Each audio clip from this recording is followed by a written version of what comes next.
नमस्कार बच्चों। आज हम लोग बाल महाभारत का पाठ 16 धृतराष्ट्र की चिंता पढ़ेंगे। सबसे पहले पाठ का सार। चौसर के खेल में हारने के बाद पांडव द्रौपदी के साथ वन की ओर प्रस्थान करने लगे। धृतराष्ट्र ने वन जाते पांडवों और द्रौपदी के बारे में विदुर से पूछा कि ये लोग किस प्रकार जा रहे हैं, मुझे बताओ। विदुर ने बताया कि कुंती पुत्र युधिष्ठिर कपड़े से मुंह ढके हुए हैं, भीमसेन अपनी भुजाओं को निहार रहे हैं, अर्जुन हाथ में बालू लिए उसे बिखेरते जा रहे हैं, नकुल और सहदेव सारे शरीर पर धूल रमाए हैं, द्रौपदी बिखरे केस से अपना मुख ढकी हुई है और आंसू बहाती हुई युधिष्ठिर के पीछे जा रही हैं। विदुर की बातें सुनकर धृतराष्ट्र की चिंता बढ़ गई। विदुर बार बार धृतराष्ट्र से संधि करने का आग्रह कर रहे थे।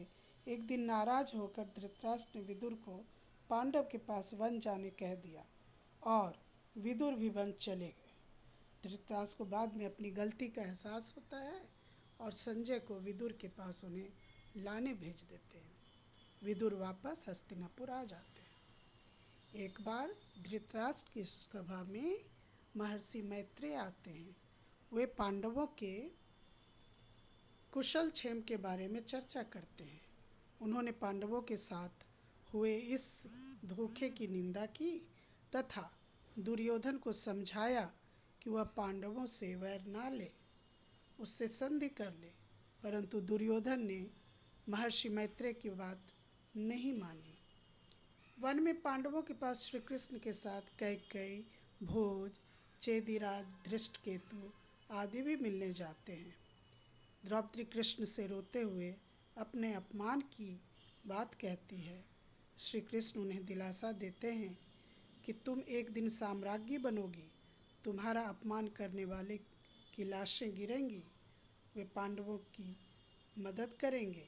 द्रौपदी को समझाकर श्री कृष्ण द्वारिका वापस लौट जाते हैं। तो पाठ का यही सार है बच्चों।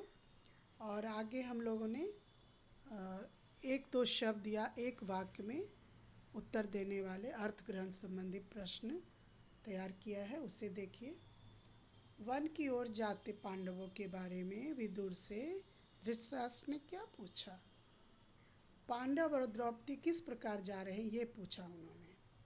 दूसरा प्रश्न, धृतराष्ट्र ने विदुर से किस बात पर नाराज होकर क्या कहा? विदुर द्वारा बार बार पांडवों से संधि की बात से नाराज होकर धृतराष्ट्र ने विदुर को पांडवों के पास वन जाने कह दिया। तीसरा, धृतराष्ट्र ने संजय से क्या आग्रह किया? उन्होंने आग्रह किया कि विदुर को वापस ले आओ। दुर्योधन को किस ऋषि ने समझाया? महर्षि मैत्रेय ने उन्हें समझाया। पांचवा, रोती द्रौपदी को किसने क्या दिलासा दी? श्री कृष्ण ने दिलासा दी कि तुम एक दिन साम्राज्ञी बनोगी और तुम्हारा अपमान करने वाले अवश्य परास्त होंगे, उनकी लाशें गिरेंगी और मैं उनकी मदद करूंगा। इन बातों से द्रौपदी को दिलासा देकर चले जाते हैं। अब बच्चों कुछ गृह कार्य के प्रश्न हैं। वन प्रस्थान करते हुए पांडवों का वर्णन विदुर ने किस प्रकार किया? ये 2-3 वाक्यों में लिखिए।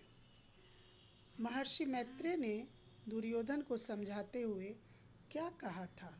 इसे भी 2-3 वाक्य में लिखिए। आशा है यह पाठ आपको समझ में आ गया होगा।